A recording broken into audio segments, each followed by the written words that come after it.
ಒಂದು long gap ಆಯ್ತು ಅಂದಿದ್ವಲ್ಲ ಮಧ್ಯದಲ್ಲಿ. ಮತ್ತೆ ಪ್ಯಾಚ್ ಅಪ್ ಮಾಡ್ಕೊಳಕ್ಕೆ ಅವರಿಗೆ ರೀಸನ್ ಹುಡುಕ್ತಾ ಇದ್ರು, ಏನ್ ಮಾಡೋದು ಗೊತ್ತಾಗಿಲ್ಲ. ಸೊ ಒಂದ್ ಕೆಲಸ ಗೊತ್ತಾಯ್ತು ಅವರಿಗೆ, ನಮ್ಮ ಮನೆ ಗೃಹ ಪ್ರವೇಶ ಕೇಳಿದ್ರೆ ಖಂಡಿತ ಬಂದೇ ಬರ್ತಾರೆ ಅಂತ. ಸೊ ಎಷ್ಟು ರಿಸ್ಕ್ ತಗೊಂಡು ಪಟ ಪಟ ಪಟ ಪಟ ಕೆಲಸ ಮುಗಿಸಿದಾರೆ ಅಂದ್ರೆ, ಬಿಕಾಸ್ ಶೋ ಮುಗಿಯೋ ಟೈಮ್ ಇತ್ತದು.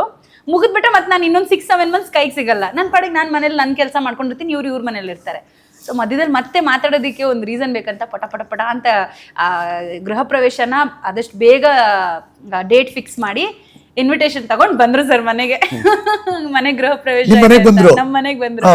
ಅವಾಗ ನಮ್ಮ ಮನೇಲಿ ಇನ್ನೂ ಮಾತಾಡಿರ್ಲಿಲ್ಲ, ಇನ್ನು ಬರೀ ನಮ್ಮಿಬ್ರು ಮಧ್ಯ ನಡೀತಾ ಇದ್ದಂತ ಸ್ಪಾರ್ಕ್ ಇದು. ನಮ್ಮ ಮನೆ ಗೃಹ ಪ್ರವೇಶ, ನಮ್ಮಮ್ಮ ಖುಷಿ, ಶಿವು ನಮ್ ಗೊತ್ತಿರೋ ಮನೆ ಕಟ್ತಿದ್ದಾನೆ ಅಂತ ಖುಷಿ. ನಮ್ಮಮ್ಮ ಹೋಗಕ್ ಫುಲ್ ರೆಡಿ ಆಗ್ಬಿಟ್ಟಿದ್ದಾರೆ.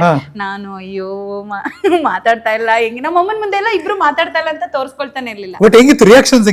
ಎದುರು ಬದ್ರು ಬಂದಾಗ ಮನೇಲಿ ಏನಿಲ್ಲ, ತಲೆ ಬಗ್ಸ್ಕೊಂಡ್ ಹೋಗೋದಷ್ಟೇ. ಮನೆಗ್ ಬಂದ್ರು ನಮ್ಮಮ್ಮಂದ್ ಏನು ಅಂದ್ರೆ ಸರ್, ಮನೆಗೆ ಯಾರೇ ಬರ್ಲಿ, ಎಂತವ್ರ ನಿಮ್ಗೆ ಅವ್ರು ಇಷ್ಟ ಇಲ್ಲ ಅಂದ್ರೂ ಬಂದವ್ರಿಗೆ ನೀನ್ ನಗ್ನಗ್ತಾ ಮಾತಾಡ್ಸಿ ನೀರ್ ಕೊಟ್ಟು ಅವ್ರಿಗೆ ಏನು ಊಟ ತಿಂಡಿದೆ ಅದ್ ಮಾಡ್ಲೇಬೇಕು.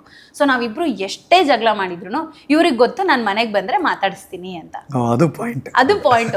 ಸ್ಟುಡಿಯೋದಲ್ಲಿ ನಾನು ಮಾತಾಡಿಸ್ತಾ ಇರ್ಲಿಲ್ಲ, ಹೊರಗಡೆ ಎಲ್ಲೇ ಸಿಕ್ಕಿದ್ರು ನಾನು ಐ ಕಾಂಟ್ಯಾಕ್ಟು ಮಾಡ್ತಿರ್ಲಿಲ್ಲ. ಬಟ್ ಮನೆಗೆ ಬಂದ್ರೆ ನಾನು ಹಾಗೆ ಮಾಡಲ್ಲ ಅಂತ ಗೊತ್ತು ಇವ್ರಿಗೆ. ಮನೆಗೆ ಬಂದು ನೀಟಾಗಿ ಕೂತ್ಕೊಳ್ಳೋರು. ಬಂದ ತಕ್ಷಣ ನಾನು ನೀರ್ ತಗೊಳ್ಳಿ, ಊಟ ಮಾಡ್ತೀರಾ, ಅದ್ ನನ್ ಅದ್ ಕಂಪಲ್ಸರಿ. ನಮ್ಮ ಮನೇಲಿ ನಾನು ಅದ್ ಮಾಡ್ಲೇಬೇಕು. ನಾನು ಅಂತಲ್ಲ, ನಮ್ಮ ಮನೇಲಿ ಯಾರೇ ಡ್ರಾಮಾ. ಸೊ ನಮ್ಮ ಅಮ್ಮನ ಮುಂದೆ ನೀರ್ ತಗೊಳ್ಳಿ. ನಮ್ಮಮ್ಮ ನಾನು ಒಂದ್ ವೇಳೆ ಬಂದವ್ರಿಗೆ ನೀರ್ ಕೊಟ್ಟಿಲ್ಲ ಅಂದ್ರೆ ಬೈತಾರೆ, ಏನಕ್ಕೆ ಹಂಗ್ ಮಾಡ್ಬಾರ್ದು, ನಮ್ಮ ಮನೆಗೆ ಬಂದವ್ರನ್ನ ನಾವು ಸರಿಯಾಗಿ ಟ್ರೀಟ್ ಮಾಡ್ಬೇಕಲ್ವ, ಹಂಗ್ ಮಾಡ್ಬಾರ್ದು ಅಂತ. ಅದಕ್ಕೆ ಅವ್ರು ಬಂದ ತಕ್ಷಣ ಅವ್ರಿಗೆ ಗೊತ್ತು, ಇವಾಗ ಮಾತಾಡಿಸ್ತಾರೆ ಇವರು.